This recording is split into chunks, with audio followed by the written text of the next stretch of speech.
Всем привет! Вы на канале Старшего Мастера. Сегодня у меня в гостях мой ученик Рома Ширей. Всем здравствуйте.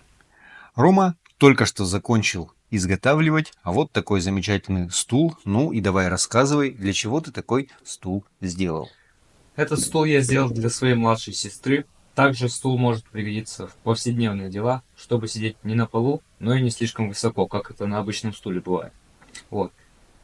Стул выполнен из сосны, склеен на клей.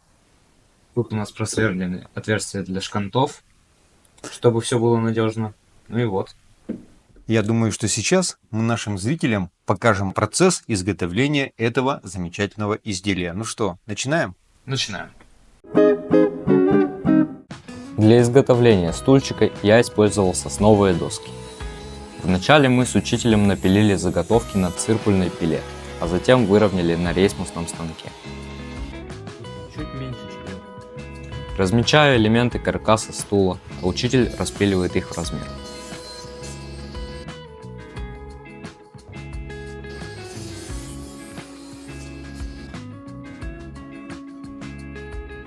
Склеиваем сиденье стула клеем ПВА. Закрепляем в ваймах. Размечаю места под шканты.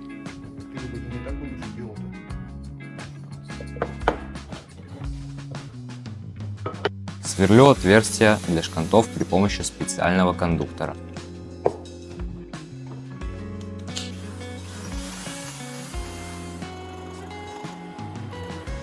Шлифую элементы каркаса орбитальной шлифмашинкой.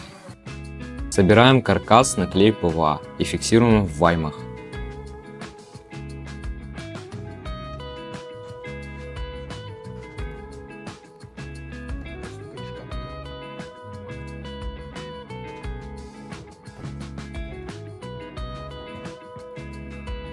Пока каркас склеивается, выравниваем сиденье на рейсмусном станке и опиливаем в размер.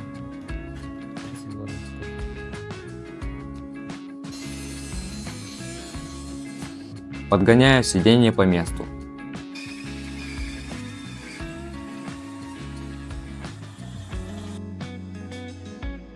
Скругляю углы.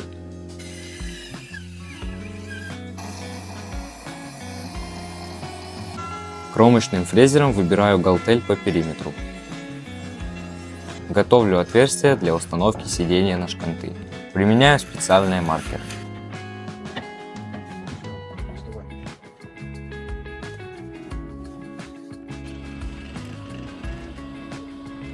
Устанавливаю сиденье на клей ПВА.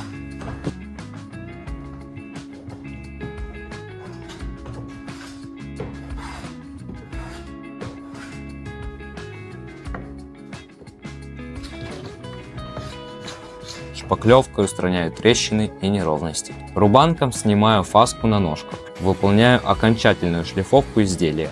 Готовое изделие покрываю яхтным лаком в 2 слоя.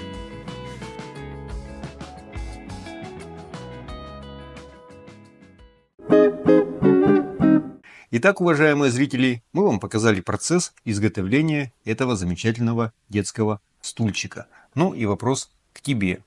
Мне очень бы хотелось узнать, что скажет или что может сказать твоя мама, когда ты свое изделие принесешь домой. Вот какие слова ты желаешь от мамы услышать? Но я считаю, что, конечно же, она меня похвалит. Потому что она знает, сколько времени на это ушло. Первый раз после уроков я остался где-то на 4 часа. Я пришел домой очень поздно. Поэтому я думаю, что она меня похвалит. Отлично. Ну, я думаю, что младшая сестра будет просто в восторге от такого подарка. Я так думаю, на 8 марта. Я тоже так считаю. Вот на этой замечательной ноте мы заканчиваем наш фильм. Заходите, подписывайтесь, оставляйте ваши комментарии. Всего вам самого доброго. Пока. До свидания.